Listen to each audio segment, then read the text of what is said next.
Selamat datang di Mas Mansur Channel bagi para penonton yang membanggakan.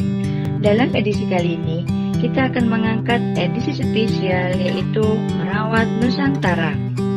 Sebuah edisi yang merupakan suatu dialog kebudayaan Mas Mansur Channel dengan para jemaah baik yang beragama Islam maupun yang beragama Hindu dalam rangka lebih memperkokoh kebinekaan dan persatuan Republik Indonesia.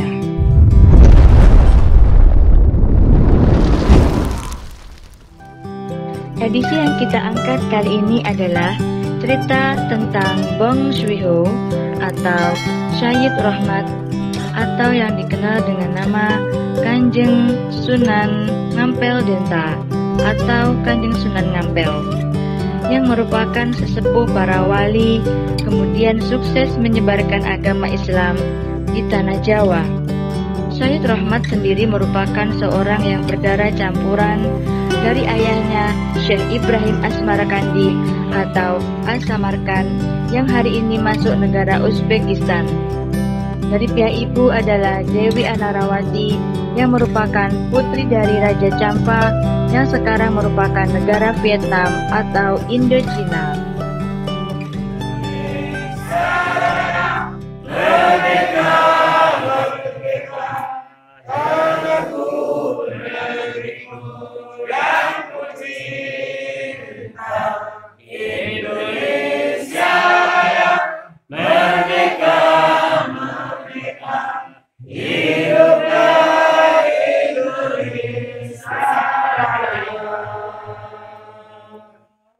Assalamualaikum warahmatullahi wabarakatuh.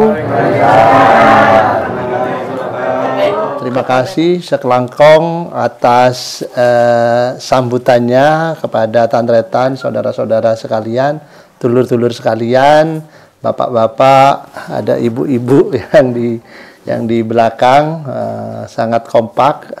Nah, kula yang pertama-tama minta maaf karena memang ada PPKM, jadi lama tidak kanjeh, lama tidak kesini ki.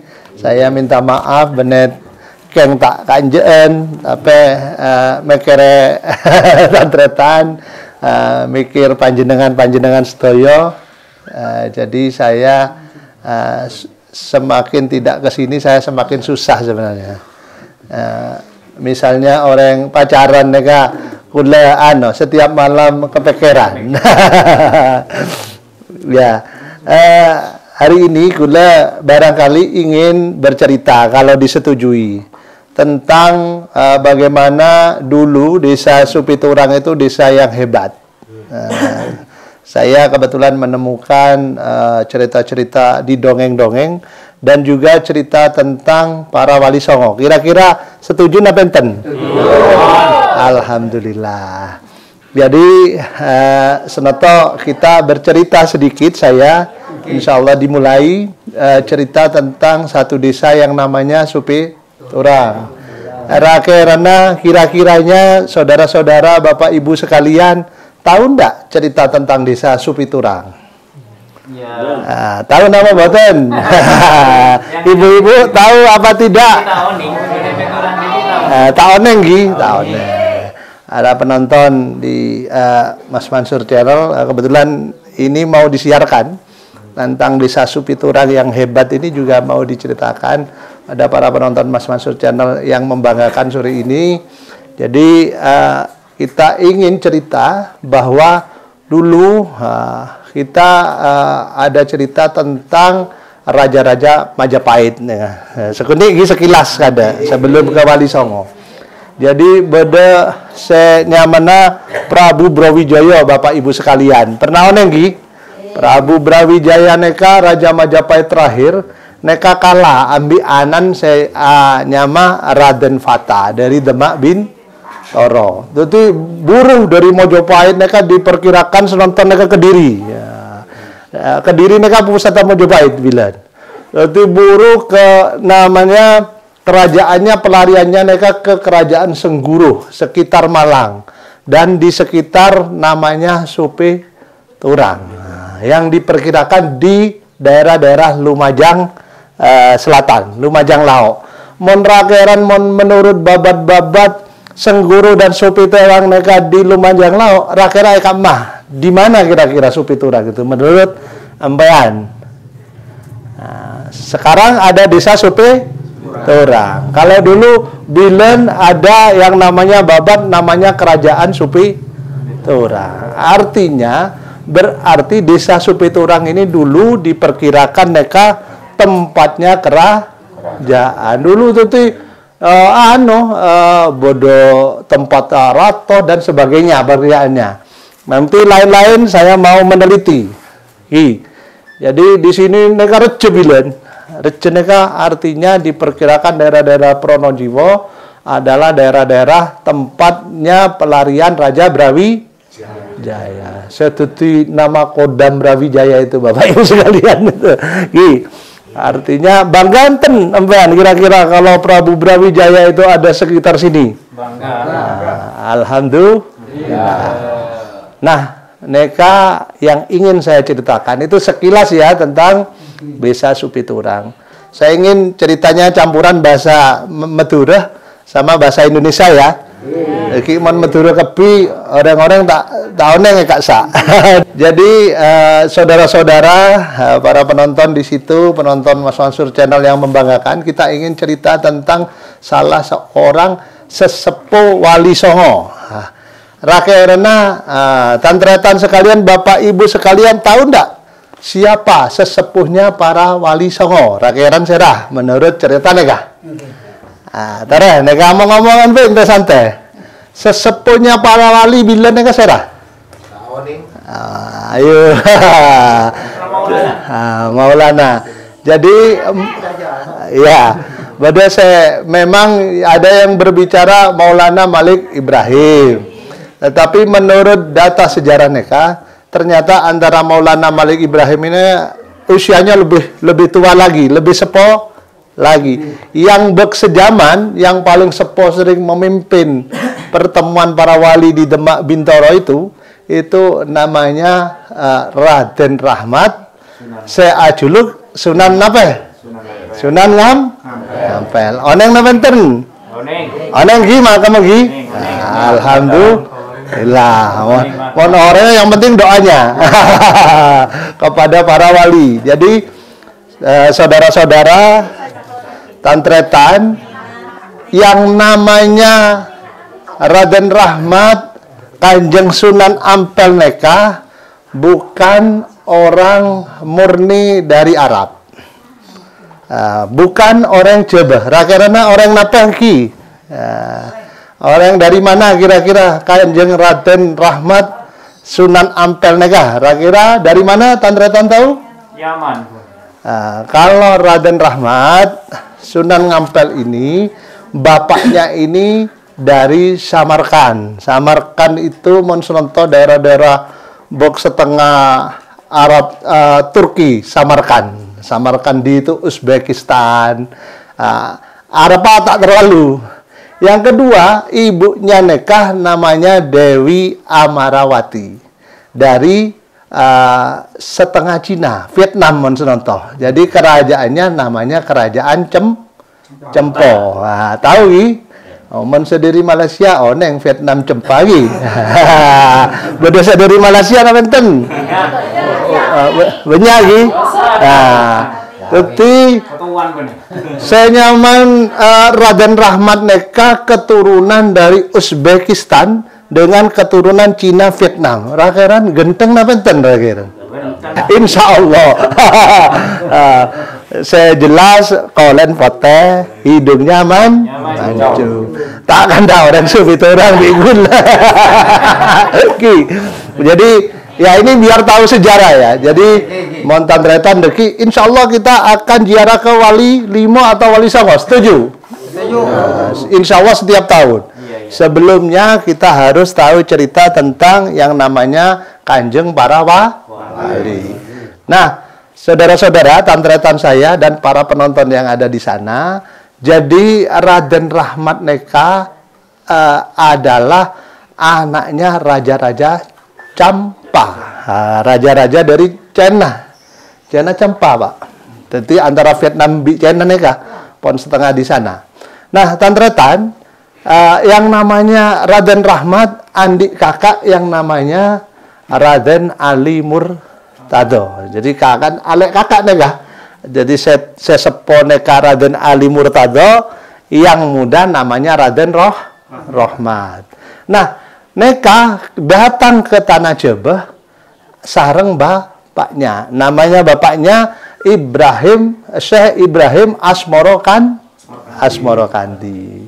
Yang kemudian tiba di Gresik, nanti meninggal di Gresik. Jadi makamnya Syekh Ibrahim Asmoro Kandi neka beda Gresik. Lah, anapa mak Raden Rahmat, Raden Ali Murtado terus datang ke Tanah Jebeh? Napa alakoh, napa nyare gerepen? Insya Allah Raden Ali Murtado, Raden Rahmat dan Syekh Ibrahim Asmoro Kandi neka tidak datang nyare lako ke Tanah Jebeh, tetapi insya Allah adalah menyiarkan juga yang namanya agama Islam. Semoga kita dapat barokah dari para ligi. Kita benten gi. Nah, tantretan kedatangan Raden Rahmat, Raden Ali Murtada, dengan ceng lanceng sobung saya dibine ambil ramenah, ambil abahnya yang namanya Syekh Asmoro Kandi, neka ternyata atas undangan yang namanya Kanjeng bibinya, andi bibi kanja. Oneng na benten tantretan. Ibu-ibu oneng pipin Kanjeng Raden Rahmat. Tahu neng gi? Mon bebet tanah Jawi namanya bebet Serat Kanda, itu bibinya Raden Rahmat neka binen ratoh yang paling dicintai sama Prabu Brawijaya. Bayangkan Prabu Brawijaya neka orang bilen ratoh neka mon andi bine 100, 200, 300. Perjanjian apa enten? Cuk pertenggi ben andi kepala desa aja punya istri 2, 3. Kira benten ya. Jadi saudara-saudara, kanjeng bibinya namanya Dewi Dwarawati. Mon sejarah, kalau di sejarah namanya Putri Cempa. Onenggi, insya Allah begitu. Mereka diundang, ceklah keponakannya diundang. Nah, namanya Dewi Dwarawati ini adalah istri kesayangan dari Prabu Brawijaya. Kok bisa dicintai Dewi Dwarawati neka sama Prabu Brawijaya? Padahal istrinya ada 300 sampai 500. Kira-kiranya apa bapak-bapak, ibu-ibu resepnya ya? Mana ibu-ibu oneng resepnya. Tahu kira resepnya. Bapak-bapaknya tetap cinta ya. Ramuan Madura.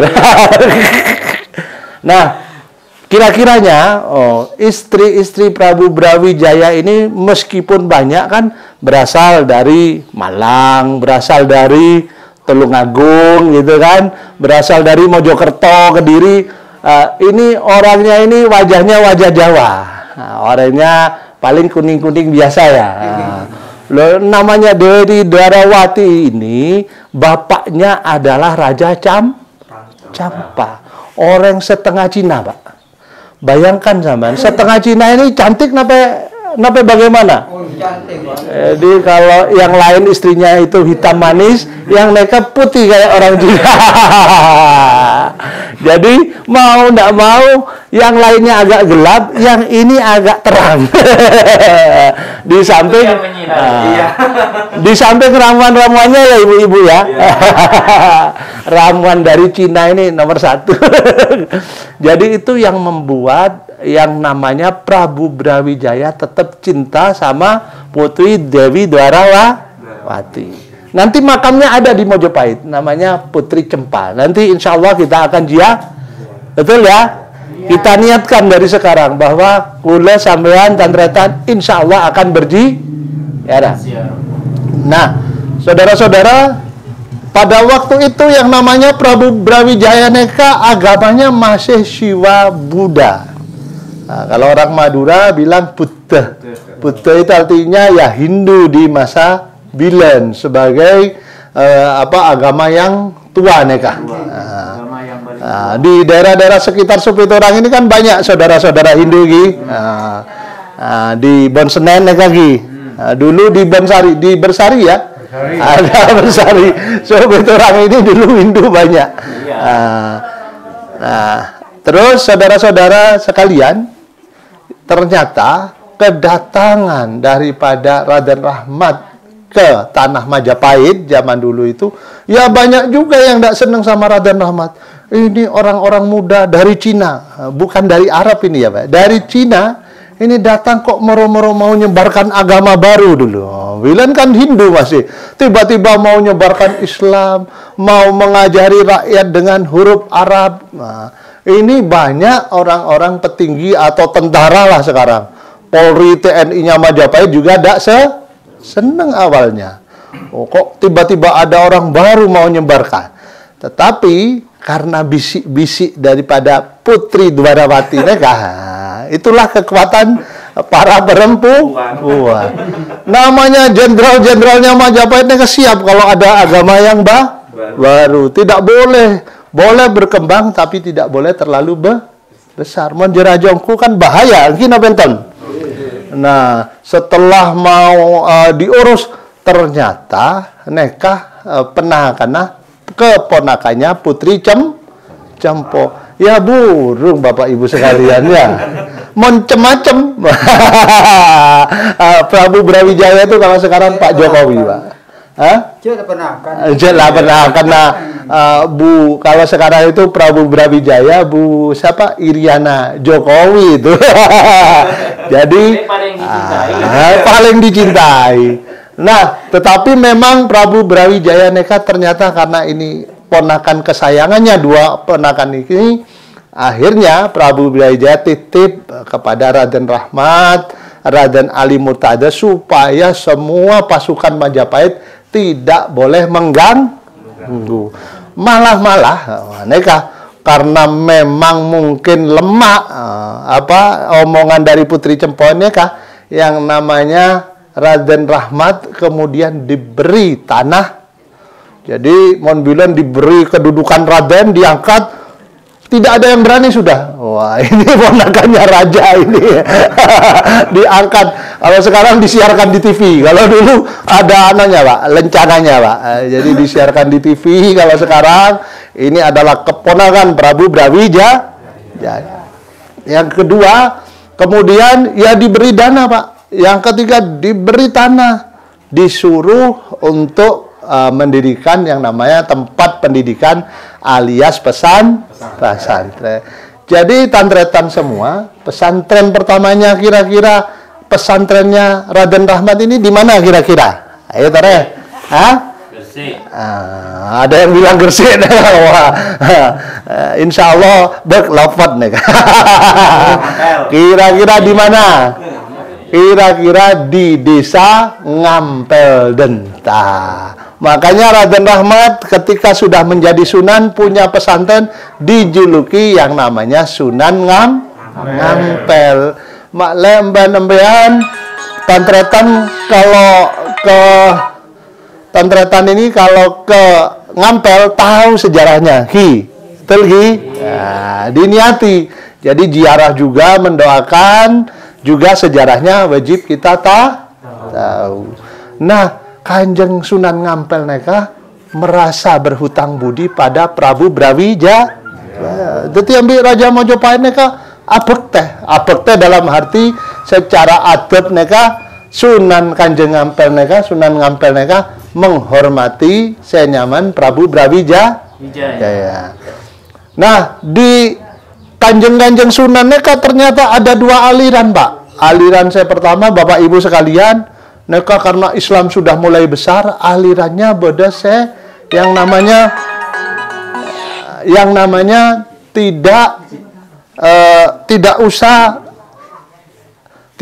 berbakti pada Ratu Majapahit. Mak tak usah berbakti.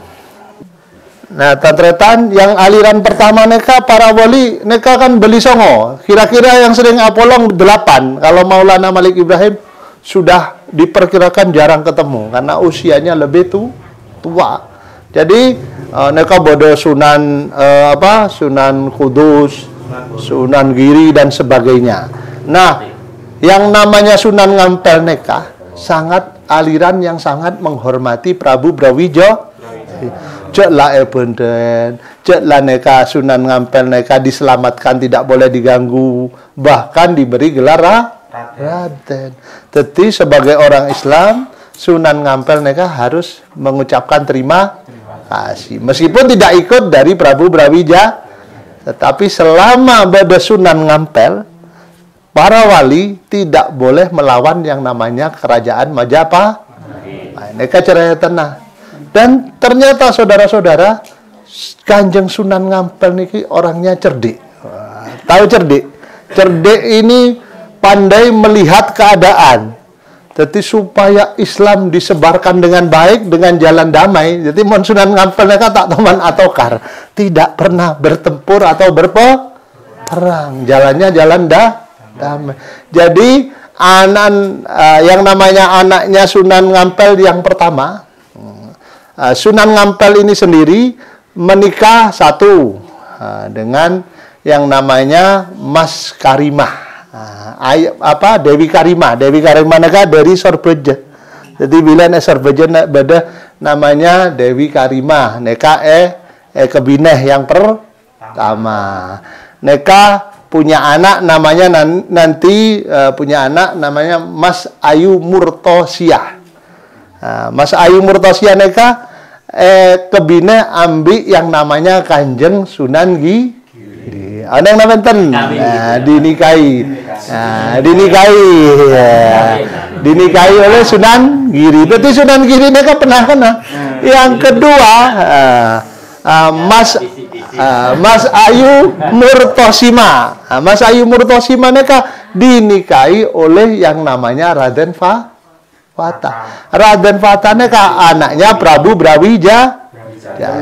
Jadi tata Islam ini ditata dengan damai. Terus yang namanya Sunan Ampel neka juga punya istri yang kedua. Jadi abine dua. Biasa itu abilan. Nah, yang kedua neka anak Adipati yang namanya Tuban. Adipati Tuban neka sudah mulai Islam. Nah, ini namanya Nyai Ageng Manila dari Tuban. Neka deki andi anak Raden Magdum Ibrahim. Oneng napenten Raden Magdum Ibrahim. Terus serah oneng Raden Magdum Ibrahim alias Sunan Bonang. Emban sering biara tapi tak oneng neka nama aslinya siapa? Sunan Bonang. Nama kecilnya neka anan Sunan Ngampel, Kanjeng Sunan Ngampel, namanya Raden Magdum Ibrahim. Deki beda saya bine yang terakhir beda senyamana Raden Kosim. Rakeran oneng Raden Kosim. Mon la dadi Sunan namanya Sunan Draja. Oneng napenten? Sangat oneng. Nah, ini perlunya cerita sejarah. Jadi Tandretan sebenarnya yang namanya Raden Rohmat, Raden Ali Murtada, kalau tidak kejeba, ya tetirato di daerah Campa. Tapi beliau ingin mensiarkan yang namanya agama Islam ke tanah Jawa. Alhamdulillah Islam tersebar, Islam berjalan dengan damai. Tak usah carok, tak usah perang. Kina benten. Jadi orang Islam jadi mon acarok bener jadi orang Islam. Nah, itu dan dalam pertemuan-pertemuan para wali, Sunan Ngampel tetap tidak mau berperang sama Mojopahit. Jadi sangat menghormati. Baru kemudian ketika Kanjeng Sunan Ampel wafat, baru ada aliran para wali yang ingin melawan Majapahit. Jadi nanti kita lanjutkan yang akan datang. Malah tak bosen Gi. Cerita kita sampai Kanjeng Sunan Ngampel neka adalah keturunan wali yang dari Cina, tidak mau berperang dengan Majapahit. Baru nanti setelah Kanjeng Sunan Ngampel neka wafat, Sobung Omor, baru Demak nanti menyerang Majapahit. Siapa yang memimpin perang melawan Majapahit? Kita akan lanjutkan dalam cerita-cerita berikutnya. Setuju? Dan tabain Gi? Tabi, yang penting ini sebagai pengetahuan Tantretan. Ya, saya bangga dengan Tantretan. Kita lanjutkan nanti episode penyerangan pada Majapahit. Terima kasih saudara-saudara Tantretan semua. Assalamualaikum warahmatullahi wabarakatuh. Kepada para penonton Mas Mansur Channel, kita berjumpa dalam acara edisi Wali Songo berikutnya.